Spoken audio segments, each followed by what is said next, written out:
He surely will die. At last the food was ready. My stomach was growling for it by then. The music had finished, and Button and the Fletcher and his wife Kate had left. As soon as Nick's little brother was asleep, Sarah Downey lowered him into a wooden crate and draped a linen cloth over him. Without saying anything to anyone, she opened the door and went out to her own cottage, and her husband Jack put down his empty mug and followed her. Wind and rain spat nastily into the room as they went. Meg ladled the broth into wooden bowls. The grandmother mumbled some kind of blessing over the bread and broke it. Nick poured more ale into wooden cups and handed them round, and I felt as if I had never eaten and drunk so well. Widow Susan was watching me all the time I was eating. The firelight showed her face creased and deeply lined, like a piece of bark, and her eyes were watery with smoke. She asked me my name, and I gave her the first, but not the second. She tapped the ground with her foot. "Let me tell you something, young William. We keep no secrets here. We trust one another." Trust. That was a strange word to hear. I hardly knew what it meant. Trust no one could have been written in Latin on any nobleman's coat of arms. "And let me ask you something," she went on. "You have a purse hanging on your belt, but you say you have no money in it. Is it empty then, like a dead pig's bladder?" Nick spurted his ale with laughter. It dribbled down his chin and he dabbed at it with the back of his hand. I shook my head. "It's not money. It's more precious than that." I was bleary with sleepiness and ale, or I would never have said so much. "Then let me tell you something else now. If it is more precious than money, it's not safe hanging from your belt. A boy dressed like you are now doesn't carry a good leather purse like that on his person. It belongs to a court popinjay, not a street sparrow. It'll be cut away in no time, I warn you." She sliced the air with her fingers. "Is it something you could wear around your neck?" Meg asked. "I could make you a strong braid for it. You could wear it under your shirt and no one would know it was there."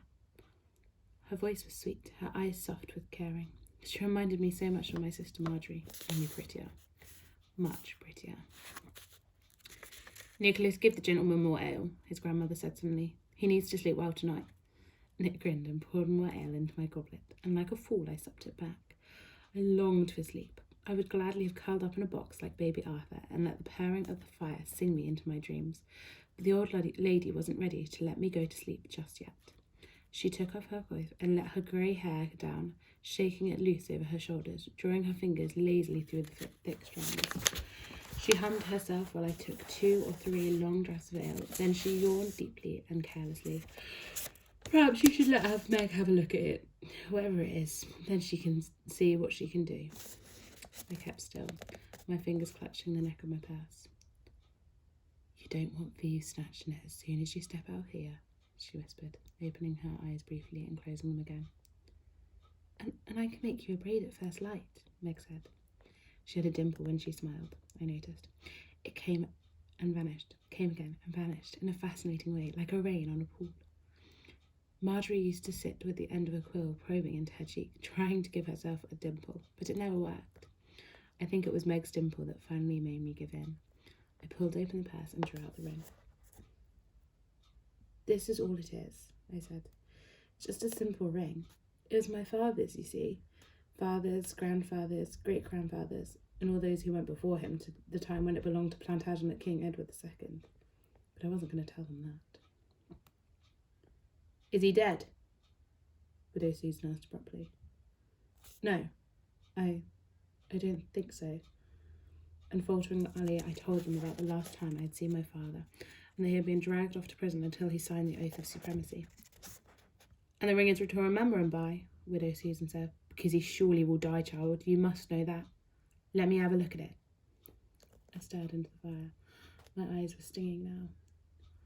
"I must show it to Lord de Courcy at Greenwich Palace, and he'll save my father's life." I clutched the ring tight. My voice was breaking.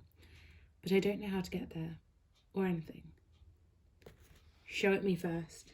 She held out her hand, and reluctantly I stood up and went round her. She took the ring out of my palm and held it out to the flames. I thought she was going to drop it in, and I tried to snatch it back, but she snapped her fist over it. "I want to see it, boy." Meg and Nick crowded around to have a look. A log shifted in the fire. The baby shuddered in his sleep. I sank down onto my heels while Widow Susan turned the ring over and over, screwing up her eyes. "Bit thin, bit old, There's a device on it, but it's worn away. And a crest, she said. It's 2 griffins, I said. It's a family coat of arms. Old family, are you? I nodded, swallowing hard. Very old. The old woman looked up at me, her eyes shining like little coins in the dark pockets of her skin. An old family, she muttered. And how did your family get the ring, did you say? But no, I wasn't going to tell her that King Edward had given it to one of my ancestors. How could I trust her with a secret like that? It's my father's signet ring. It belonged to his father and my grandfather, and so on. A powerful family, did you say? Did I? I have no idea what I'd said. The warm ale was slurring my speech and blurring my wits. Not anymore, I said. All we have now is our name.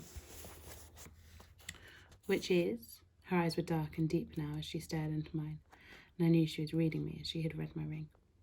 Montague. There, she had pulled it out of me. Not one I know, but a very venerable name, I'm sure, the old woman nodded.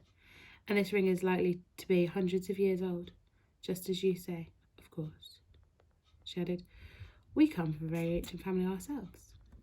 Do we, Grandma? Meg's eyes were round with wonder. Of course we do. Our family's been on this earth hundreds of years, same as his. Everybody's has, since we're all descended from Adam. Only difference is we're common people and he's a noble. The peasants work the land and the rich folks own it, and it's always been that way and always will. Makes no difference to me. It's the way things are in this world, but our family name is as old as his. Make no mistake about it. We're all born naked and we all finish up dead. She hooted with laughter and put the ring back into my hand. You guard it well, she said. I hope this Lord Crazy can work miracles for you. Nick will help you to find your way to him. God be with you tonight, if he spares you. She slapped her thighs and heaved herself up. I'm going out for a piss. The cold stream of air from the open door nearly flattened the fire. Meg dampened down the flames and tucked the cloth more tightly around the sleeping baby.